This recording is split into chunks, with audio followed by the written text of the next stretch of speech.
कल रात एक बुक पढ़ रहा था हिस्ट्री की, और वो बुक एक महान गाथा शहीद आजम, हम बड़ा सुना है हमने। शायद मुझे लगता है आज के दौर में ना ही कोई शहीद होना चाहेगा उस उम्र में जिस उम्र में शहीद आजम भगत सिंह शहीद हुए थे, अपनी शहादत दी थी। पर आज मुझे ऐसा लगता है कि भगत सिंह की शहादत जो है बेकार चली गई। क्यों?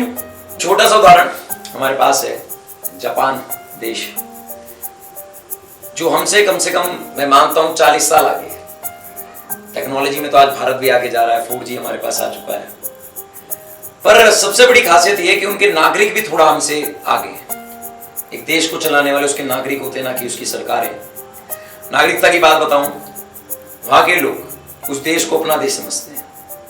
हमारे देश के लोग तो शर्मा जाते हैं अपने देश के लिए। अगर किसी ने कूड़ा फेंका तो हम कहते हैं हम क्यों साफ करें। तो बात है हम क्यों साफ करें, क्यों साफ के पीछे मैं आपको एक बात बताता हूँ।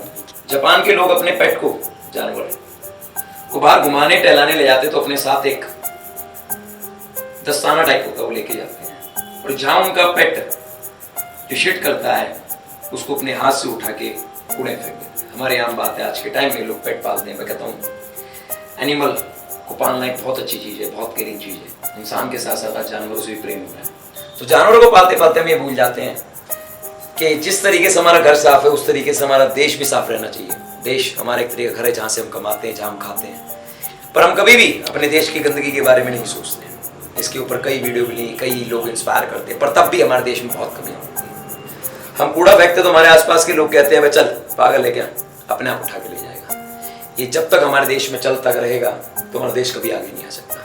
चाहे हम 5G लें, चाहे हम 6G लें, तो मेरा मानना यही है कि कूड़ा एक सबसे बड़ी चीज है। भारत जैसा देश शायद मैं कहूँ बहुत महान है, बहुत महान लोगों ने बनाया है, बहुत गाथाएं बनी है, कुछ शायद अभी बढ़ा है जब से हमारे देश के अंदर टॉयलेट के बारे में बात होने लगी है। पर आज भी मैं देखता हूँ कई दीवारें ऐसी है जहाँ भगवान की फोटो जिनको हम मानते, जिनको हम पूछते हैं, उनको लगाया जाता है ताकि लोग टॉयलेट करने से रुके।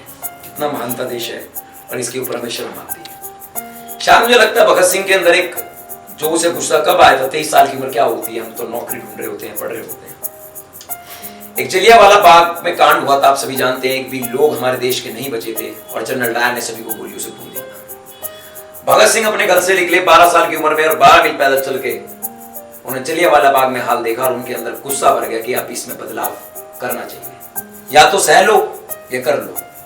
मुझे लगता है भगत सिंह ने करके दिखाया, अपनी शहादत दे के दिखाया कि आजादी अगर प्यार से नहीं मिलेगी तो लड़के लेंगे, कैसे भी लेंगे, पर आजादी लेंगे। मुझे लगता है कि हमें आजादी अपने देश के अंदर जो है इस कूड़े से लेनी है, क्योंकि बाहर के देश के अंदर अनपढ़ कूड़ा फेंकते हैं और पढ़े लिखे उसको साफ करते हैं। हमारे देश के अंदर इसके हालात बहुत उल्टे हैं। देश आगे बढ़ रहा है पर कुछ चीजों में हमारे देश के अंदर आज भी कमी है। इसको मोरल वैल्यूज भी मैं कह सकता हूं कि लोगों के अंदर ऐसी मानसिकता है कि बड़ी गाड़ियों में घूमना बहुत उन्हें शौक है, पर कूड़े फेंक के अपनी रोडों को गंदा करना और बाहर के लोगों को दिखाना उनके अंदर नहीं है।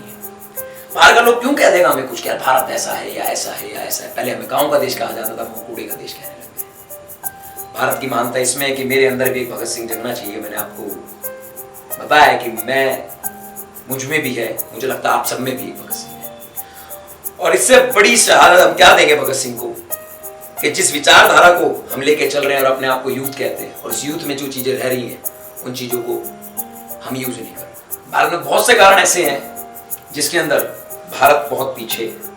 किताबों की बात करें तो किताबी में लिख लिख के हम भारत आगे नहीं बढ़ा सकते हैं, पर हमारे भारत में जितनी कमियां हैं इसको हमें ठीक करना है। मुझे लगता है कोई दोबारा भगत सिंह पैदा नहीं होगा, पर हम अपने अंदर एक भगत सिंह को जगा सकते हैं। मैं कहता हूँ लड़के नहीं, पर साफ करके। तो मुझे लगता है कि मेरे इस विचार में, शायद मेरे विचार में कोई कमी रहेगी, कुछ रहेगी, वो बात अलग है। और मुझे लगता है कि हमारा भगत सिंह, हमारे जो अंदर छुपा हुआ उसको निकालना है और इस चीज को मैं ठीक कर। एक बात याद आई, एक वाक्य याद आया, मुझे लगता है कि हम सभी को लिखना चाहिए। जाने कितनों ने गोलियां खाई और कितने फांसी पे चढ़े, झूठ है कि चरखे ने आजादी दिलाई है। आजादी हमें अब कूड़े से चाहिए और मेरे को लगता है कि हम सब करेंगे। मैं भी करूँगा, आप भी करेंगे, मिलकर करेंगे। जय हिंद, जय भारत।